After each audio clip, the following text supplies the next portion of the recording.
કરીએ કારણ કે સોનાની તેજી આગળ વધતા કિંમતો ઓલ ટાઈમ હાઈના સ્તરે પહોંચતી દેખાય અને જ્યાં કોમેક્સ ઉપર ભાવ $3675 સ્તરે પહોંચ્યા હતા અને સ્થાનિક બજારમાં 1,12,000ની ઉપર કારોબાર જોવા મળ્યો હતો. યુએસના નબળા રોજગાર આંકડાઓને કારણે અહીં આગળથી કિંમતોને સપોર્ટ મળતો દેખાયો અને આ સાથે જ બજારને આ વર્ષે 3 વાર વ્યાજ દરમાં કાપની આશા પણ બનતી જોવા મળી રહી છે. અત્યારે આપણે સોનાની વાત કરીએ તો 1,09,000ની આસપાસ કામકાજ આપણે MCX પર જોઈ શકીએ છીએ. જીગરજી, સોનાને અહીંયા આગળથી કઈ રીતે જોવું જોઈએ? કારણ કે જે જોબના ડેટા આવ્યા ત્યારબાદ રેટ કટની સંભાવનાઓ અહીંયા આગળથી વધતી જોવા મળી છે અને હવે અહીંયા આગળથી આપણે જે જોઈ રહ્યા છે લગભગ 3 રેટ કટની વાતની પણ ચર્ચા થઈ રહી છે.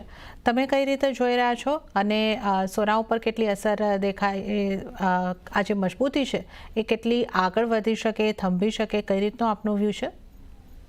સૌથી પહેલા તો લાસ્ટ વીકના જે નોન ફાર્મ પેરોલ ડેટા આવેલા એ એક્સપેક્ટેડ કરતા ખરાબ આવ્યા હતા અને એના કારણે આપણે જોયું કે જે રેટ કટની પ્રોબેબિલિટી હતી 1 કરતા મેક્સિમમ 2, માર્કેટ હવે એક્સપેક્ટ કરે છે કે 3 રેટ કટ આવી શકે છે.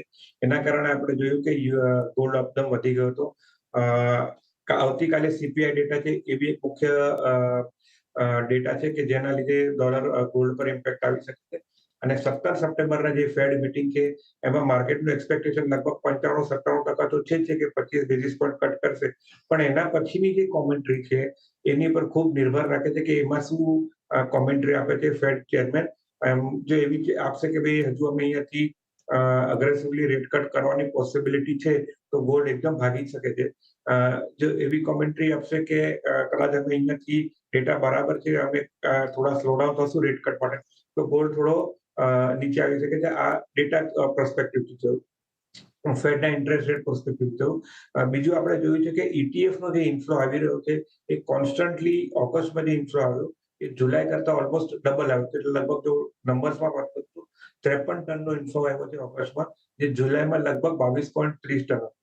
અને સૌથી હાઈએસ્ટ ઇન્ફ્લો આવ્યો છે નોર્થ અમેરિકાથી આવ્યો છે, જે કોન્સ્ટન્ટલી આપણે છેલ્લા 6 મહિનાથી જોયું છે કે ઇન્ફ્લો આવી રહ્યો છે, લગભગ 37 ટન આવ્યો છે.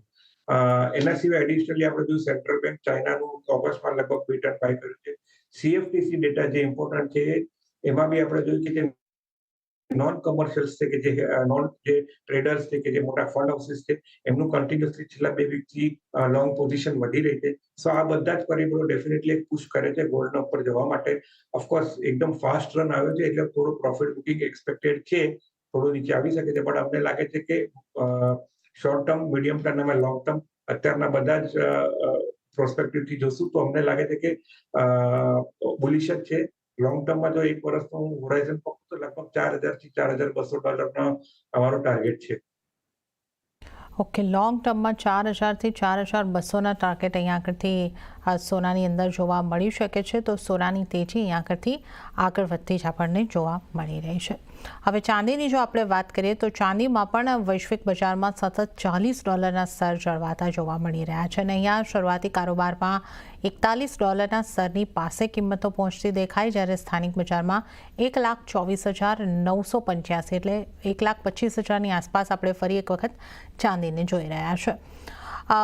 જીગરજી, ચાંદીને તમે કઈ રીતે જોઈ રહ્યા છો? ચાંદીનું જે આઉટ પરફોર્મન્સ આપણને આવતું દેખાયું છે 2025માં આગળ કન્ટિન્યુ થઈ શકે અને જે 1,25ના સ્તરને ક્રોસ કરીને પણ ચાંદી આગળ ગઈ હતી, અત્યારે ફરીથી 1,25ની આસપાસ. તો ચાંદીમાં હવે તમે કયા ટાર્ગેટ બનતા જોઈ રહ્યા છો?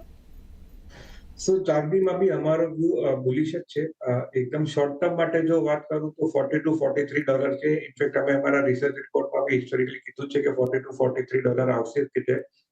અમારું હવે લોંગ ટર્મ માટે જે અમારું રિસર્ચ રિપોર્ટ છે કે છે કે લગભગ 1 વર્ષના ટાર્ગેટથી જો આપણે વાત કરીએ તો લગભગ $60નું ટાર્ગેટ અમને લાગે છે કે ચાંદીમાં આવી શકે. તેમાં ડિટેલ અમે સમજાવી છે કે કેમ અમને લાગે છે કે $60 છે. તો ડેફિનેટલી ચાંદીમાં તો બુલિશ સાઇન છે. અચ્છા, એમાં ગોલ્ડના હિસાબે તો બાઇંગ આવી જ રહ્યું છે, પણ સ્લોલી તમે જોશો તો ચાઇનાના જે અમુક ડેટા આવે છે થોડા ઇન્ડસ્ટ્રીયલ પોઝિટિવ આવી રહ્યા છે, એના હિસાબે બી ઇન્ડસ્ટ્રીયલ કોમોડિટીઝ તો બાઇંગ આવી શકે છે. બીજું છે કે આ વર્ષે બી સિલ્વરમાં અમને લાગે છે કે ડેફિસિટ રહેશે, એટલે સપ્લાય વધારે રહેશે, રિલેટિવલી ડિમાન્ડ ઓછી રહેશે, તો એ કારણે બી થોડું બાઇંગ રહેશે. અને ગોલ્ડમાં જે હિસાબે સેન્ટ્રલ બેંક બાઇંગ કરી રહ્યું છે, હવે થોડું શું તમે જોશો તો સિલ્વરમાં સેન્ટ્રલ બેંક બહુ બાઇંગ આવ્યું છે. જો ઇનફેક્ટ 2-4 દિવસ પહેલા રશિયાનું બી સ્ટેટમેન્ટ હતું કે અમે નેક્સ્ટ 3 વર્ષમાં લગભગ $535 મિલિયન નું સિલ્વર બાય કરશું. તો આ બધા પોઝિટિવ સાઇન છે સિલ્વર માટે બી. તો સિલ્વર બી લોંગ ટર્મ માટે અમને લાગે છે કે તેજીમાં છે. ઓકે, તો સિલ્વરને માટે જો અહીંયા આગળથી આપણે વાત કરી રહ્યા છે તો જે અહીંયા આગળથી ટાર્ગેટની જો વાત કરીએ કોમેક્સ ઉપર $42-43 ટાર્ગેટ અહીંયા આગળથી જોઈ રહ્યા છે અને આ એક બુલિશ વ્યૂ સિલ્વર ઉપર પણ બનતો આપણને જોવા મળી રહ્યો છે. તો સોના ચાંદીનો બુલ રન આગળ પણ યથાવત રહી શકે એવી સંભાવનાઓ ચોક્કસપણે જોવા મળી રહી છે.